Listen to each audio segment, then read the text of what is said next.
Hello, welcome in health for all nursing tutorial. आज के video में हम बात करेंगे सीपीआर यानी कार्डियोपल्मोनरी रिससिटेशन के बारे में। इससे पहले की वीडियो में हम बेसिक फर्स्ट एड के बारे में बात कर चुके हैं, जिसमें हमने बेसिक फर्स्ट एड की डिफिनीशन, इंट्रोडक्शन और उसके एम्स के बारे में पढ़ा था। सीपीआर एक मोस्ट इम्पोर्टेंट फर्स्ट एड है जो कि दिल और लंग्स के फंक्शन को बहाल करने का एक तरीका है। आज की वीडियो में हम सीपीआर के बारे में सीखेंगे कि सीपीआर क्या है और इसे कैसे परफॉर्म किया जाता है। लेकिन सीपीआर के बारे में डिस्कस करने से पहले हम डिस्कस करेंगे फर्स्ट एड एक्शन प्लान के बारे में। फर्स्ट एड एक्शन प्लान से मुराद हमारा वो सिस्टमेटिक प्रोसेस है जिसकी मदद से हम किसी भी कैजुअलिटी को फर्स्ट एड प्रोवाइड करें। तो फर्स्ट एड एक्शन प्लान के लिए जो नेमोनिक है DRACB याद रखना है कि हम DRACB इस तरतीब से हम किसी भी कैजुअलिटी को फर्स्ट एड प्रोवाइड करते हैं। आइए देखते हैं DRACB से क्या मुराद। First, D stand for danger. So आपने अगर किसी को भी फर्स्ट एड प्रोवाइड करनी है, सबसे पहले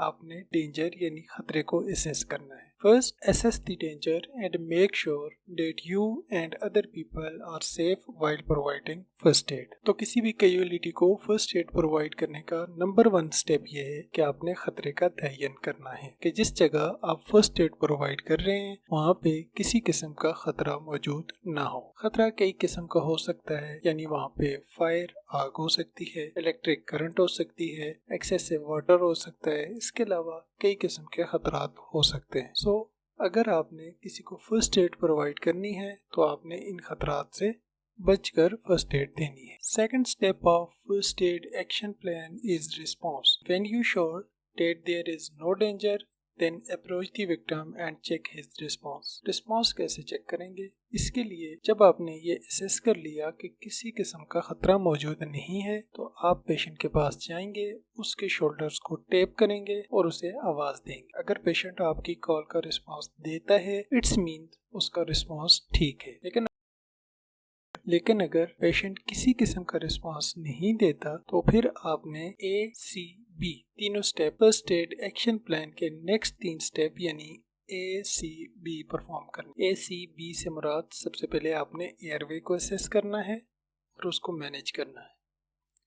देन आपने सर्कुलेशन को असेस करना है, उसे मैनेज करना है, एंड फिर ब्रीदिंग को असेस करना है और उसे मैनेज करना है। एयरवे को कैसे असेस किया जाता है और कैसे मैनेज किया जाता है इसके बारे में मैं पहली वीडियो में बात कर चुका हूँ, जिसका लिंक आपको आई बटन में मिल रहा है, आप वहां जाकर उसे देख सकते हैं। सर्कुलेशन एंड ब्रीदिंग की मैनेजमेंट के लिए आपको जो फर्स्ट एड प्रोवाइड करनी है डेट इज कॉल्ड CPR, यानी जब आपने पेशेंट का रिस्पांस चेक किया और किसी किस्म की सर्कुलेशन यानी पल्स पेशेंट की महसूस नहीं हुई, डेट्स मीन्स पेशेंट का दिल काम नहीं कर रहा।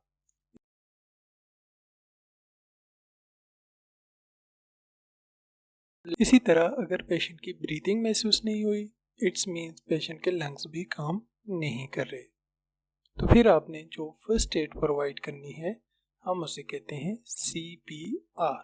सो लेट्स सपोज अनफॉर्चुनेटली जब आपने पेशेंट का रिस्पांस चेक किया, आपको ना तो पेशेंट की पल्स महसूस हुई और ना ही ब्रीदिंग। तो फिर आप क्या करेंगे? फिर आपने फर्स्ट एड प्रोवाइड करनी है यानी CPR करना है। CPR अनफॉर्चुनेटली जब आपने पेशेंट का रिस्पांस चेक किया तो आपको ना तो पेशेंट की पल्स महसूस हुई और ना ही ब्रीदिंग। सो दिल और लंग्स के फंक्शन को बहाल करने के लिए जो आपने फर्स्ट एड प्रोवाइड करनी है हम उसे CPR कहते हैं।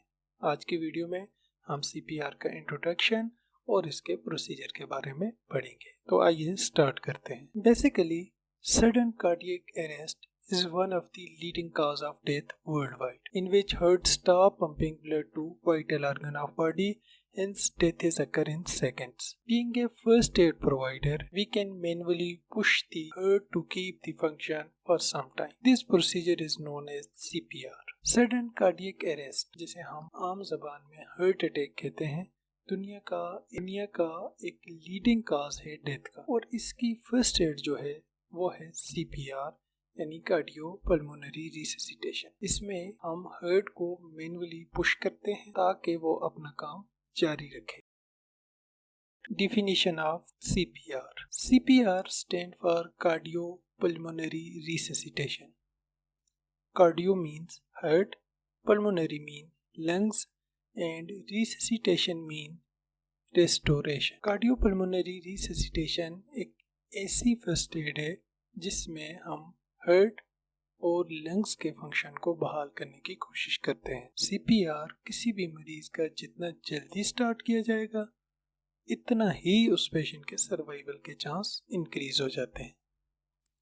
The earlier you give CPR, the greater the chance of success. CPR basically consists of 2 points. Number 1, chest compression. Number 2, rescue breathing. Chest compression हम पेशेंट के दिल के फंक्शन को बहाल रखने के लिए देते हैं एंड रेस्क्यू ब्रीदिंग हम पेशेंट के लंग्स के फंक्शन को बहाल करने के लिए। तो first part of CPR is chest compression. Chest compression में हमें पेशेंट के किस हिस्से को कंप्रेस करना होता है इसकी पोजीशन के बारे में बात करते हैं। बेसिकली हमें सबसे पहले पेशेंट को एक हार्ड सरफेस के ऊपर लेटाना होता है, फिर हमें पेशेंट की एक साइड पे नीलिंग पोजीशन में बैठना है। नंबर 3 हमें अपने हाथों को इंटरलॉक करना है एंड देन हमें प्लेस करना है अपने हाथों को स्टर्नम के सबसे निचले हिस्से पर। थोड़े से हमारे हाथ जो हैं वो लेफ्ट साइड पे होंगे towards the heart.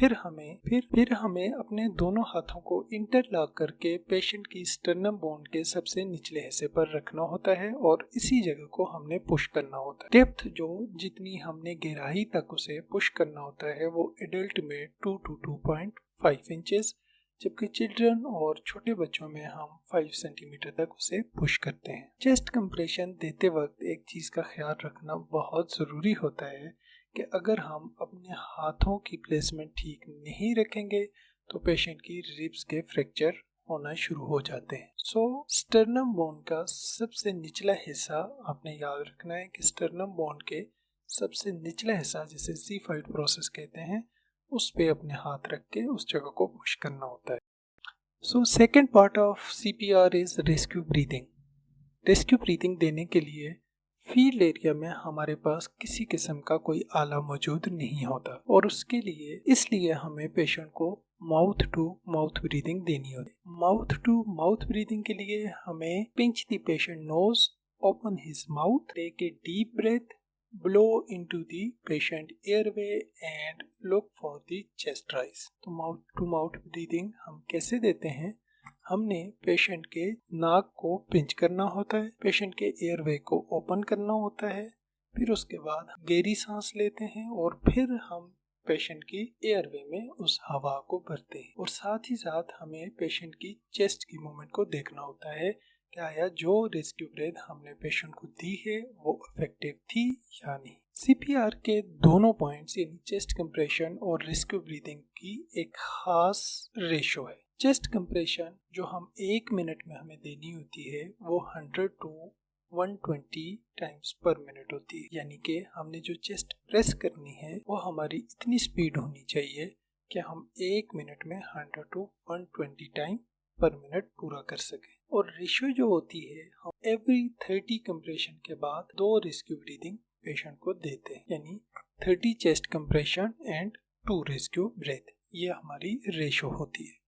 CPR procedure से मुराद ये है कि हमने CPR कैसे परफॉर्म करना होता है। सो बेसिकली हमने सबसे पहले खतरे को असेस कर लिया, देन हम पेशेंट के रिस्पांस को चेक करते हैं और रिस्पांस चेक करने के बाद जब हम इस नतीजे पे पहुंच जाते हैं कि पेशेंट को CPR देना है, यानी ना तो पेशेंट की पल्स मौजूद है और ना ही पेशेंट की ब्रीदिंग मौजूद, फिर हमने पेशेंट को एक हार्ड सरफेस के ऊपर सीधा लेटाना है। पेशेंट की एक साइड पे हम नीलिंग पोजीशन में बैठ जाते हैं, फिर हम अपने हाथों को इंटरलॉक करके पेशेंट की स्टर्नम बोन के सबसे निचले हिस्से पर प्लेस करते हैं। हम अपनी एल्बोस को स्ट्रेट रखते हैं और इसी जगह को हमने प्रेस करना होता है और जो हमारी स्पीड होती है प्रेस करने की वो 100 to 120 टाइम्स पर मिनट होती है और हर 30 चेस्ट कंप्रेशन देने के बाद हम पेशेंट को 2 रेस्क्यू ब्रेथ्स देते हैं।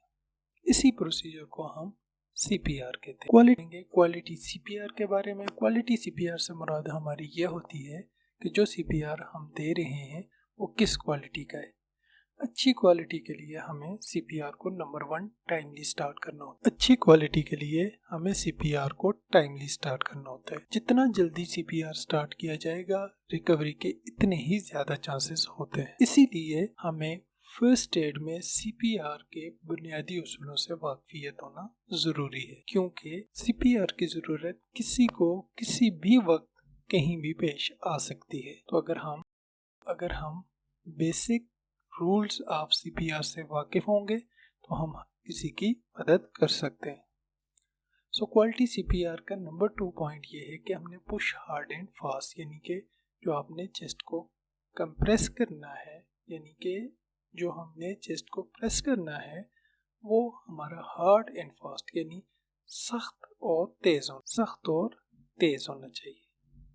एंड नंबर 3 क्वालिटी CPR का पॉइंट ये है कि जब आप चेस्ट को प्रेस करेंगे तो फिर चेस्ट को फुली रिकॉइल होने दें, यानी उसे वापस जगह पर वापस आने दें। सो आज की वीडियो में हमने CPR के बारे में डिस्कस किया कि कार्डियोपल्मोनरी रिससिटेशन क्या है, कैसे परफॉर्म की जाती है, इसकी रेशोज क्या होती हैं और इसकी स्पीड क्या होती है। इन चीज़ों के बारे में हमने डिस्कस किया। अगर आपका CPR से मतलब किसी किस्म का कोई भी क्वेश्चन है तो आप कमेंट सेक्शन में ज़रूर पूछिएगा। साथ ही साथ अगर आपको ये वीडियो अच्छी लगी तो वीडियो को लाइक और शेयर ज़रूर कीजिएगा।